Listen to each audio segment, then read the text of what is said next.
Howdy, y'all. Greetings. God bless you and hope you have a super great Jesus day. Brother Daymond, Daymond Chief Jones here. Listen, I'm sorry I haven't been getting out more videos more often than I was at one time. I think I will be getting back to that, but actually I have to walk up and down some steps to get to my studio. And the chair I sit in, I don't know. I've had this same problem for about 4 months off and on, where this certain chair I sit in there, I've discovered that it tweaks my back. And then climbing up and down the stairs in combination gets me a problem with my knee. So I'm either going to have to relocate my studio somewhere else, or I don't know. Anyway, I don't want to take up too much time. I know time's valuable. Okay, so here it goes. I don't know what I'll call this, but I'll figure that out in a minute. But when I'm led to do a video, I just feel to do it. Now, so many people have asked me, why do cops do what they do? Okay, well, let's go back to the first original question. Why do people do what they do? Because the cops come out of the general population. They are supposed to be head and shoulders above the rest, the cream of the crop, the best of the best. And in a lot of respects, they are, but not in all respects. And some agencies can do thorough background investigations. They do mental, psychological, spiritual, physical aspects. I mean, they cover the whole gamut. So if you'll find in about 1990, there was a gigantic shift in the nation. Ever so often these shifts come along. The 1960s was a big shift. Okay? Fast forward 30 years later, and it's 1990, 91, 92. Okay? But the biggest part come in during the Bill Clinton, William Slick Willie Bill Clinton, and Hillary Clinton. People don't realize, or they forgot, what all they did in Arkansas. I mean, they did enough stuff there to go to jail for the rest of their natural lives before they ever got to the White House. And he did so much corrupt stuff, and she did too. I mean, it's just mountains and mountains and mountains. And I knew people that dealt with them personally. I personally knew people that could reach out and touch them around the clock, okay? So when they talk about second or third generation connections to people, or that Kevin Bacon five things, you know somebody that knows somebody that knows somebody. Well, I knew the people that was with them, so I heard first-hand accounts. If I repeated, it's hearsay, but when I got it was first-hand knowledge. Okay, so I'm saying a lot of things they did changed a lot of policies, procedures, and so forth. The federal government started putting a lot of strings on federal grants to police departments. Police departments want to grow and grow and grow and grow, and they don't want to stop growing. If you had, I don't want to be ridiculous, but just say you had a city, a small city, and say it's got 25,000, okay, and say maybe you got 60 cops, you know, everything from the chief of police down to the newest investigator, their so-called traffic division, investigation division, municipal corrections, dispatchers, whole 9 yards. Maybe they got a crew of 60. Okay, well, if you doubled it and then all of a sudden they had 120, and they've been getting the job done with 60, and you doubled it, so their workload should be in half per man or woman, okay? But I guarantee you, when they go to the city council for budgets, whether it's another 5 or another 10 or another 20, they're going to talk about how they need them. Government's a monster. It grows and grows and grows and grows and grows. It's not proportionate to the need, okay? Well, anyway, what I'm saying is that they grow. And the way they grow is by any means necessary. So if that's writing tickets, if that's doing high profile cases to show that they're, quote, worthy. Or the biggest thing is there are some state grants, but they're usually all federal grants. And unlike states, the federal government has an unlimited checkbook. So if you just so-called prove that you need another 50 officers or 200, you got this grant. Okay? Well, the grant, when it comes in, there's a lot of strings attached. Sometimes it'll say that you have to hire a certain number of minorities. Good, bad, or indifferent, that's just a fact. It will say that you can't consider, these half a dozen things when hiring these people. And you must consider these other things. So sometimes police departments have to actually change their rules or their own regulation that's been in place for the last 50 years and change their hiring practices to get this grant. Okay? So they modify it for this grant only. Anybody that's hired outside of this grant, it's like they got two set of rules. So they make this rule as long as the grant's in process. Okay? And the other strings are, you got to use our words, our terms, our phrases. We have to be able to come in and actually be deputized by you, the feds. That's how they get into your city. That's how they get into your counties through those grants. Because it's saying, well, we're going to be in a partnership. Part of you taking this grant's a partnership. Well, the federal government is so bad into overreach. It's insane. Just insane.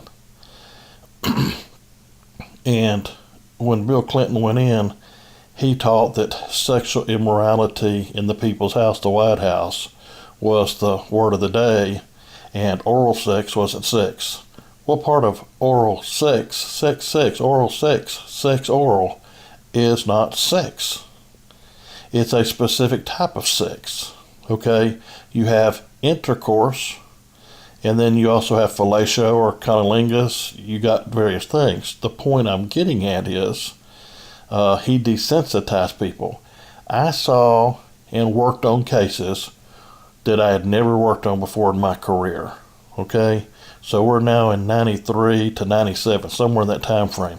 Had girls 12, 14, 15 years old with boys their age up to men that were 25, 30 years old performing fellatio on them, okay? Some people call head, blowjob, whatever. I don't want to be graphic. I'm just making sure that everybody understands what I'm saying. And I assume this is grown folks watching this here. This is for mature audiences. I guess what I'm trying to say is that he was morally bankrupt and he was the head of the nation. And so kids say, well, the president said it ain't sex, so it must not be sex. So that was either a scapegoat or immaturity or whatever. So, the number of pregnancies went way up. The birth rate of unwed mothers having illegitimate children went way up. Okay? And he was teaching a willy-nilly life. Okay? Well, that generation is growing up now, and these are the people that's becoming cops, men and women that's becoming cops. Okay? So they're desensitized to sex. Okay? These video games that come out and these TV shows are the most horrific, violent, nasty, desensitized propaganda, and I'm just going to say that Satan has ever come up with.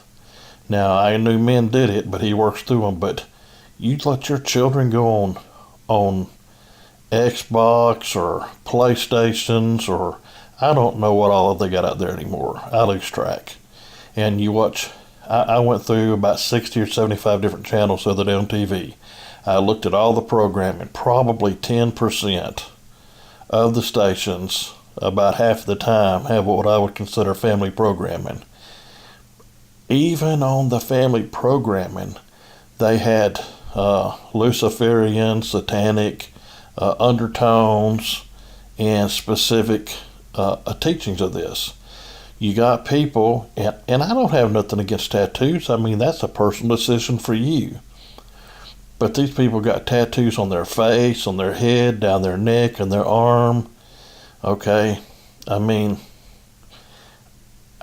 I'd never seen stuff like that, but that got to be big during his time in office. It's all a free fall. You know, it's what for me, what for me. So, in saying that, a lot of the people they get for cops are the general public. But when you're desensitized to being rude, nasty, inconsiderate in your life in general because it's put out in TV, radio, newspapers, and internet, and people have no realistic way of living their life the way they did 20 or 30 years ago, I mean, you just can't get out of it. The only way you can get out of it is go live out in the middle of the damn desert. Build you a shack out there somewhere, get a water supply, and some way to generate power and cook your food and live. That's the only way you're going to get out of it. So people are desensitized. Okay? So if you're a regular guy or gal and you grow up, you're desensitized. And you learn it's about the money, about the Benjamins. It's about the power. It's about having control. So guess what? When you get to be a policeman, then you got that badge and you got that gun, you got that fancy looking police car and suit on.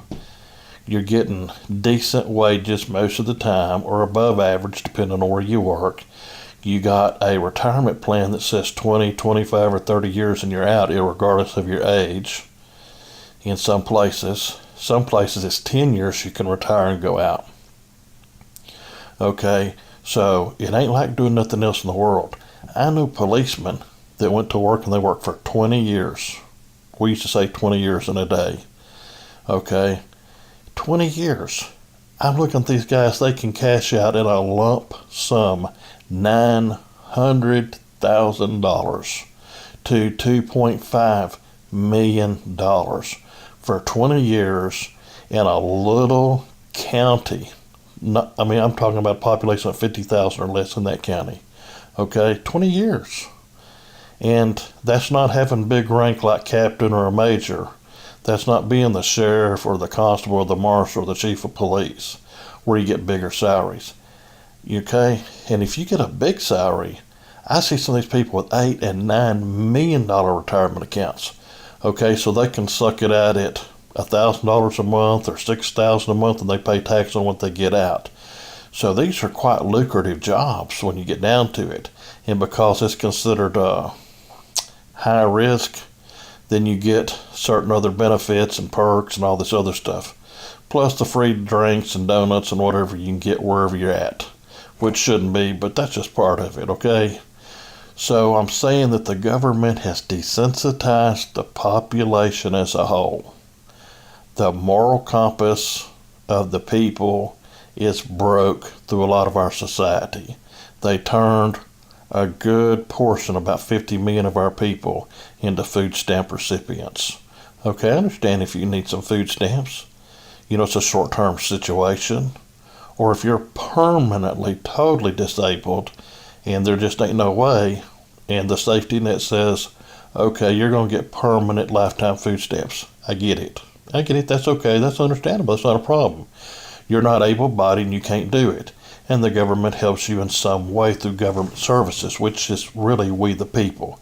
The money they take from us to see after that. But not the deadbeats. Not the slugs and just freeloaders. No, not them. But anyway, so this society has taught people to do this. Okay? Well, you're getting cops out of that same group of people. So cops were little kids and they grew up and they watched cops on TV. They watched all these shows and watched how they chased people down and run their lights and sirens, and they got excited and saw how they roughed up people. And even on TV they was talking to people and saying, put your effing hands up. Step where I can see you, SOB. You know, and they got their guns out and they're all whooped up into a frenzy. So they're like, man, yeah, I want to do that, and get a paycheck, and that uniform's going to attract women, and I'm going to do good, and I'm going to get a paycheck, and I'm going to be able to retire and do this. Yeah, that's the deal for me. Okay? Well, then that same government that's already desensitized you and already has strings attached to these grants and to other programs they fund, now they teach you when you get in the police academy, you got to do this, this, and the other thing. Okay?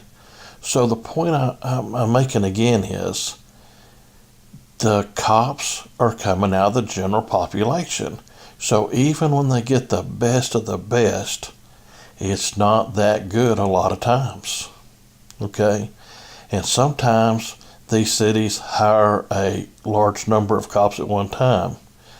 Maybe they hire 20 to 200 cops, and they're trying to get them all processed, fingerprinted, photographed, the TCIC, NCIC, background checks, AVIS, whatever else they run. Get you to a medical doctor, get you to a psychiatrist, go do a physical, the whole 9 yards. And then they got to send people out to talk to people in your neighborhood, which sometimes they mess around and call on the damn phone instead of go see the people. And instead of going to visit you at your home and see what your home looks like, see how you interact with people in your neighborhood, see if people know who you are, see if you got a good reputation. Go check your school records. You know, a lot of things that's bad start back in high school or before. They're supposed to go talk to some of your teachers that taught you in high school. If you went to college. Who are some people that knew you in high school, and do cross-referencing, okay? To really do a really thorough background investigation, it would take me about a 40-hour work week to do one for one man. To do it and do it right, okay? And then I've got to send out letters to everybody I can't get a hold of. So the letter's going to take 1, 2, or 3 days to get there. The people's got to get it. They got to fill it out and they got to mail it back. And then I got to keep trying to get a hold of them and see if they'll email it to me, if they'll fax it to me. See if I can get a conversation on the phone. Okay? Now, just to prove a point, there was a particular guy that I knew, and I knew he had his head screwed on straight, knew he was an okay guy. And I proved I could put a man from the minute he put an application in my hands, I could have him sworn in and on the road in 4 hours. I did it. He laid down the application. I told the mayor, I know this guy. He's never been a cop. He's actually in the academy. I know he's clean, but I'm going to go through all the changes. But I'm going to go through there what they call quick and fast. It's just a fast and furious thing. So I sent him to the medical doctor, who was also a psychologist, so he signed off on the medical, psychological part, and the whole physical card he had. They run the blood test, and it was about a 40-minute turnaround on the blood test. So by the time he could get back to me, all that stuff was done. I'd already run his FCIC, NCIC. It had all come back clear. I'd called 4 people that knew him long term, 5 years or more. I called 5 people that had known him, and I'd filled out the paperwork on my desk. And so I said, by phone interview. So I did everything that was required. And I actually drove over to the neighborhood that he lived in. I looked at his house. I talked to some neighbors across the street and on both sides. And I did all of this in 4 hours. And by hour number 5, he was sworn in. I had a uniform that would fit him, and he was in it, and in a patrol car patrolling. Okay? Now that's a bizarre, unusual case, but it legally, lawfully can be that fast. But that was a unique circumstance. But I usually spent at least 3 to 5 days going through this because it's just how it is. And sometimes it took me 2 or 3 weeks to go through. So it depends. But a good investigator, for the average person, is going to take 40 hours top to bottom. Now you may actually be able to run, excuse me here, allergies. You may be able to actually run 2 or 3 men simultaneously, or women, meaning you send them all off to the doctor at the same time. So when you hang up the phone, getting some calls in on one, you're working on another. And I know investigators to run 2 or 3 applicants through simultaneously. So they're going to the doctor and they run around in the city or close by talking to people, getting these things filled out, and they was actually able to go through the process in a week. But on average, it's a week if you're doing it right, okay?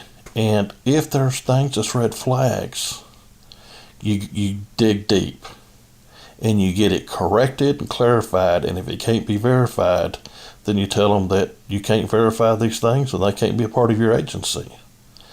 And then when they start, you make sure that they got good trainers, got their head screwed on straight, that goes by common sense. And they weigh out things in their heart. They weigh out things in their soul, okay? Now, a lot of cops go to work and they think they're doing the greatest job in the world.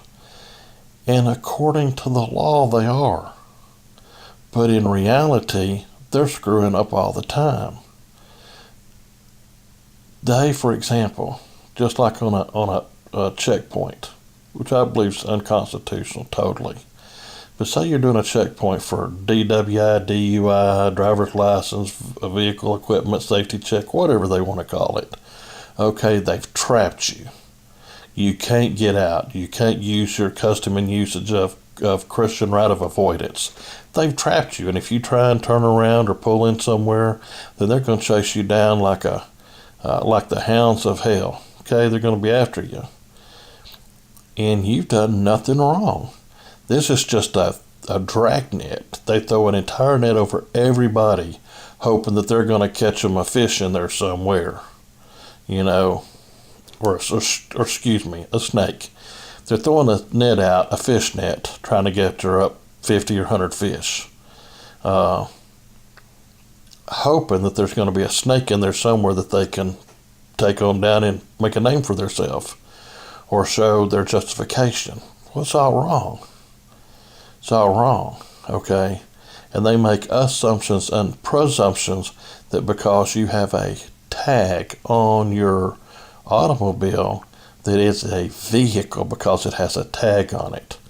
Didn't matter that you was taught, trained, and forced to get this, and it's the only way you can get around in modern day transportation because you can't literally get a horse and go out there in a horse and buggy anymore. It's unrealistic. So they make assumption, okay?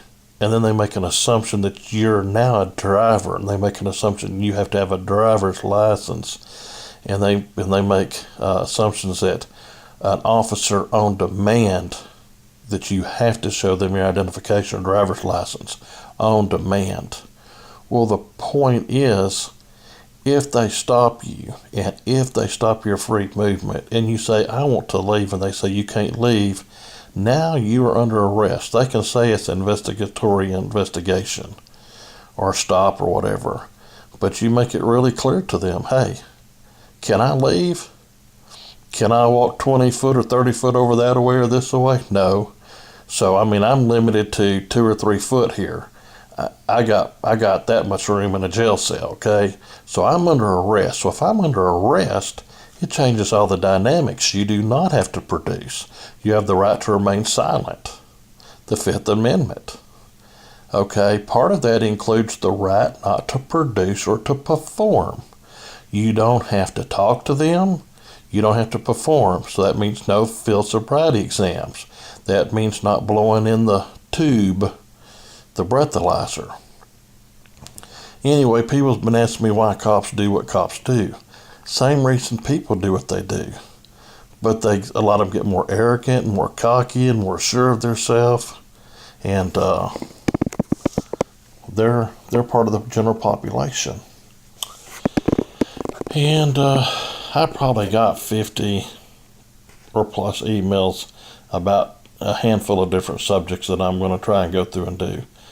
But with my back tweaked up and my knee kind of blown out, and oh yeah, y'all keep asking about Jonathan Henry's spill.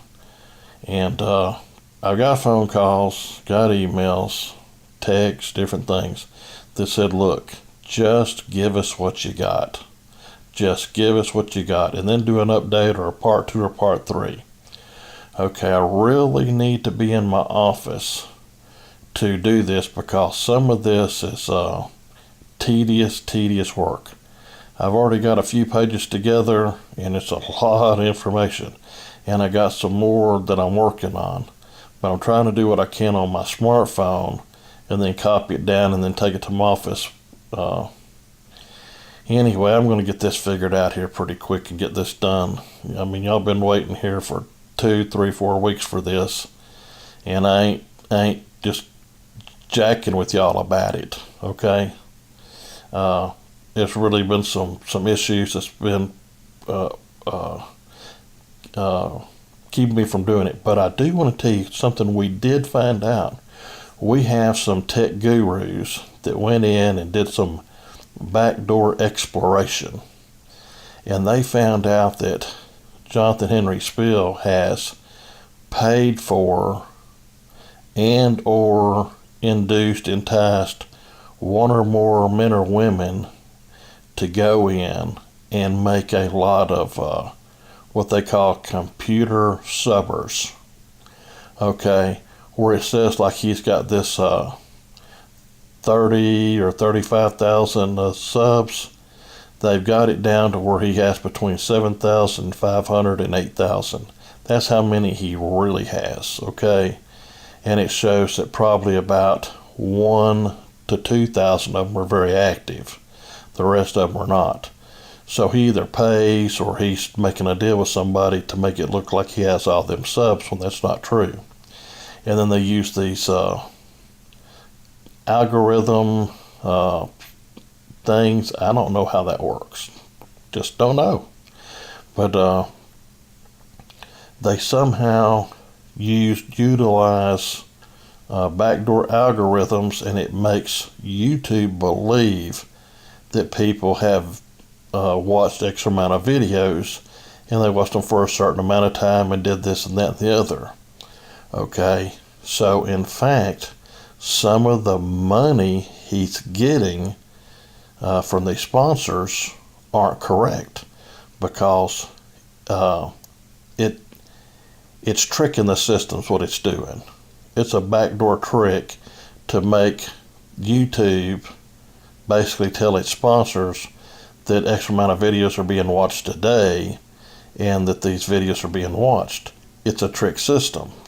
So I know that he had one specific pretty well-known hacker. I mean, I know who he is. And he had access to other people as well. So for some money or dope or whatever, then that's a trade-off. So anyway, he doesn't really have all them subscribers. Just thought I'd let y'all know, because some of y'all asked, how could he have that many? After so many people found out about him. Well, he did at one time have probably 11 or 12,000, and then he was actually still growing. Well, once he got up around 17 or 18,000, and News Now Houston, myself, PNP News, Luck Followers, and other people that come and pass the information along, then he started losing thousands of people. And we pretty well established he lost about 5,000 people in 30 days. Anyway, he's been running between 7,500 and 8,000 people on average, like I say, with about 2,000 that are active on a regular basis. And we've tracked his criminal history down, I think 1986 or 87, which would have been 30 or 31 years back, that I've been able to track through public information websites. And I've got them through open records. There are some other things beyond that, and I'm waiting on the records to come in the snail mail to me on that. So some of it I can't tell you right now because I haven't verified it. But anyway, I just thought I'd throw that in there for all y'all that keeps asking. And yes, I had another great man that I've become brothers with in the Lord, and he's from Ohio, and he's gone through a lot of injustice recently, and I call him Brother Nectar. That's not his name, but I say nectar like the information he provides to me is sweet, like nectar. And a lot of the encouragement he's been given is like nectar. So I just call him Brother Nectar. That's not his real name. But anyway, he's a good guy. And he's given a nice gift. And so between what he gave, and there's a few more people that have gave, but they didn't want zero mention of their name because of certain jobs they have in the government. They wanted their name left out. It wasn't nothing substantial, but anyway, I can say I'm $150 between 3 or 4 people. I'm $150 closer towards getting my smartphone. The smartphone I'm going to need so that I can do stuff like this here when I got problems with my back or knee and can keep up and keep going and get them out there. The phone, the expandable storage, the battery chargers and stuff I'm going to need, depending on which way I go, it's going to be somewhere, this is tax, shipping, the whole 9 yards, between $650 and $1,000. And I'm trying to get the thing that'll last the longest, that'll do the best, that has the most warranties, that can be tweaked to do the best. I'm sorry I'm so long-winded. Some of y'all love this, some of y'all hate this. And everybody that can, go do your own First Amendment audit. Go on out there. Take your video camera and go down to your police department, sheriff's department, jail, any correctional facility, any military base, and just stand out there and video. You can stand anywhere there's a sidewalk, utility pole or otherwise, because that's a public common pathway, easement, right-of-way for the general public, which you are one of the general public. And anything you can see with your 2 eyes, you can video record. And people out in the public do not have a reasonable expectation of privacy. The Supreme Court has spoken on this more than once. So you videotape out there, and the more people that do this day in and day out, then eventually they'll become desensitized to this, or there'll be so much walk of shame, and people that they know will laugh at them and make fun of them until they will realize, hey, these people really do have rights. And, just because somebody, quote, might be a terrorist, you can't treat them that way until there is articulable, reasonable suspicion. You can't just bum rush people. Where you coming from? Where you going? Where's your ID? What are you doing? What are you filming? How long you been here? What are you going to use this for? Ain't none of your damn business. It's for me. Okay? I'm going to do whatever I'm going to do with it. Okay? Hang around and you can go from 0 to hero. Or you can go from hero to 0, depending on how you act on my video. Okay? I want to encourage you to continue to do First Amendment audits. Okay? They help. And after the first of the year, I've got one specific audit I really, really want to do. And I can't talk about it because I've talked to other people about working with them on this specific audit and maybe another audit. And so it's January, February of this coming up year. But it's going to take time. It's going to take planning. It's going to take travel. It's going to take lodging.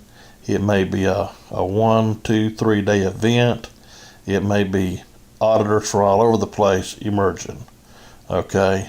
It's just going to be a smackdown on First Amendment, smackdown on those that try and come against us on the First Amendment.